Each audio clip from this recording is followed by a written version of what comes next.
All right, welcome back. We are going to finish up our pizza.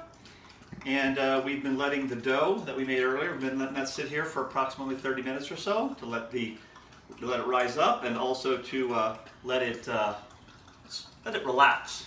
When you stretch dough and you ball it up, you're stretching out the gluten proteins, which gives it its structure. And so what you need to be able to do is let it relax. So if you notice that you're messing around with it and it starts to look kind of modelly and it kind of looks like it's starting to tear, that's because you're overworking it. What you should do is put it down, just let it sit for a period of time, and it'll look better. Okay, so this has been sitting for about 30 minutes or so. So you can see what they look like. They haven't risen a whole lot, but they've relaxed a lot. They're fairly soft. Okay, so what we're going to do is, when we're ready to do it, we're going to be stretching these things out. In the meantime, while that's going, what we can do is we can get our cheese and our other stuff ready. So I've taken the liberty of preparing some stuff. We've taken the tomatoes and we sliced them up. We've taken the onion we had here and we sliced that up and diced it up into a small dice. We also took the peppers out, used a spoon, scraped out the seeds, chopped it up nice and fine. Getting rid of the seeds gets rid of a lot of the heat. So if you have people that are a little more sensitive to the heat on peppers, then you can go ahead and scrape the seeds out, and that'll cut it down quite a lot. All right, we've also grated up some cheese. We've got some Pecorino Romano in here, as well as some Parmigiano Reggiano. All right, and then we're going to also use some mozzarella. Okay, so in order to do that, the mozzarella you really can't grate, especially the soft stuff. So what we do is we just take it with a knife, and again, remembering our cutting rules, we keep our fingers back behind the cheese, and we just basically go through here and just cut some pieces off. You can see this is very soft. Okay, so that's good enough right there. We're going to use this amount here. We're just going to put that over here on the side. Keep it out of the way. The rest of this cheese can go away, can be used again. Okay, and put that in the fridge. Now, so we've got pretty much all of our toppings and everything ready to go. We've got some mozzarella, onions, tomatoes, some base cheese here. There's one last ingredient that I always find to be very useful, which is either a little garlic salt, or I like a little garlic and pepper salt to add on top. Okay. The other thing we need is, and it's really the only piece of equipment that you need. Everything so far that I've discussed is ingredients. Okay. There's really only one piece of equipment that is just about essential if you're going to make pizza, and that is a pizza stone. Okay, so let's walk outside and take a look at it. What we're doing is we're making barbecue pizza, because I tend to like barbecue pizza. Not that it's barbecued with barbecue sauce, but that you make it on the barbecue, because sometimes that's just easier. Okay, so what we got here is our pizza stone set right on the barbecue. Okay, so that is heated up. It's pretty hot right now. I'm going to let it cool off just a little bit.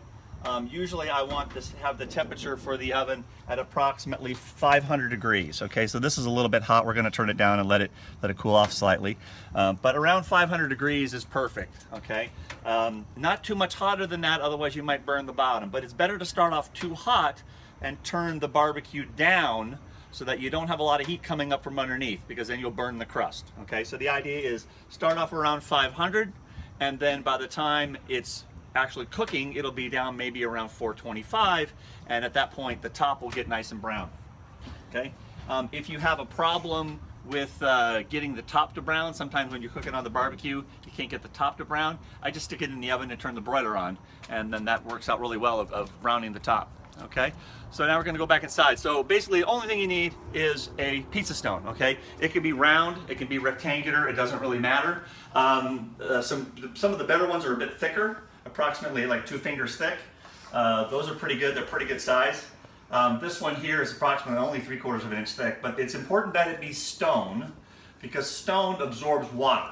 All right, so when you put the dough on top of the stone helps to suck the water out of the dough and makes for a nice crisp crust. Okay, if you put it onto a pan, the water has nowhere to go. It's got to go back up through the dough. It can't escape anywhere else, so it doesn't make for a very good crust. Okay, so again, stone. Now you can even go to Home Depot and get some stone pavers that you use for walkways. Give them a nice scrubbing, put them in your oven, they work just as fine. I've used that before myself.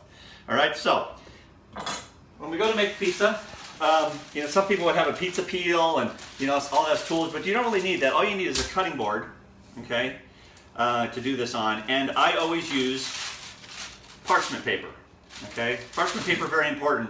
Don't use wax paper, bad idea. Parchment paper, useful for baking, okay? So we're gonna lay out some parchment paper here, all right?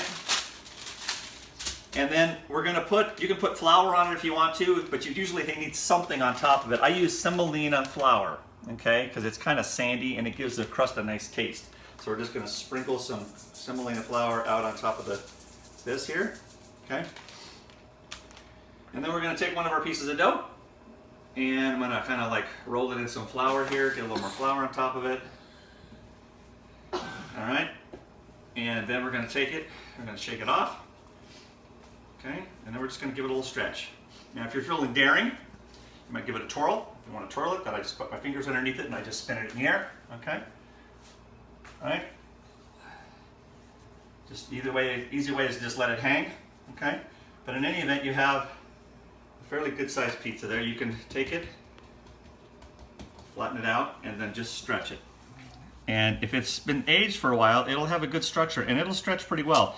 If you tear it, just patch it up, okay? Like it's clay. Think of it like clay, all right? So we're just gonna give that a nice stretch. So it depends on how thin you like it. If you like it thinner, then stretch it more. If you like it a little thicker, don't stretch it so much, okay? So that's approximately how we want it. I'm gonna lay it out here, okay? This is great to get kids involved in. If you got children, you can have them, give them smaller pieces of dough to work with. They can stretch them out, and then they can put whatever toppings they want it, and then they can eat it. It's great. Okay, so we got that there. Now we're gonna start with the key way to do this, I find, is if you're making a tomato based pizza, is to put a layer of cheese down on the bottom. Okay, don't put the tomatoes directly on the dough because it makes for soggy dough. So what we're gonna do is we're gonna lay down some cheese on the bottom. And also this cheese doesn't brown well, right? The hard cheeses don't tend to brown very well. So what you do is you put them underneath, and then we're gonna lay out some tomatoes.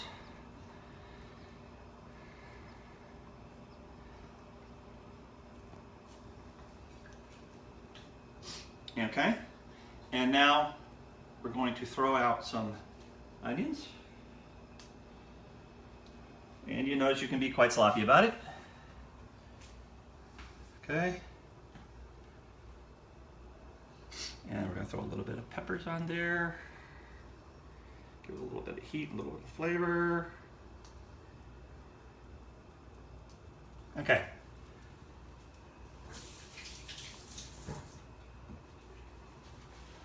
All right, got that?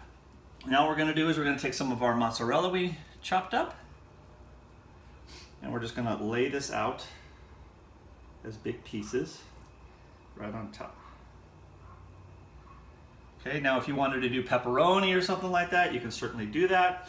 You can buy the bagged pepperoni. I like to put the pepperoni on top, okay? And then we're going to throw on a little bit of salt, seasoning salt, garlic salt, whatever you want. Okay, that's it. So there we go. Now we're just going to come outside, just take our cutting board, walk outside.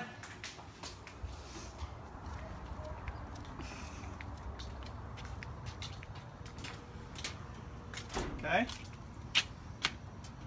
And we're going to just roll the paper right onto the stone, okay? Just like that. All right? And then we're gonna let it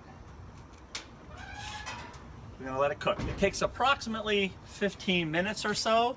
If you're doing it on a barbecue and you haven't done pizza on the barbecue before, what I suggest is you get a spatula, look underneath it, lift the edge of the crust up when it's cooked a little bit, take a look at it, see if it's getting really dark brown. If it's getting really dark brown, then you might want to turn the heat down on it a little bit. The other thing you can do is put a layer of flour or semolina flour on top of the stone if it's getting too hot, and put the pizza back on top of it. Okay, that semolina flour will act as a buffer and help it from burning. Okay, So we're going to come back in a little bit and we're going to see how it looks.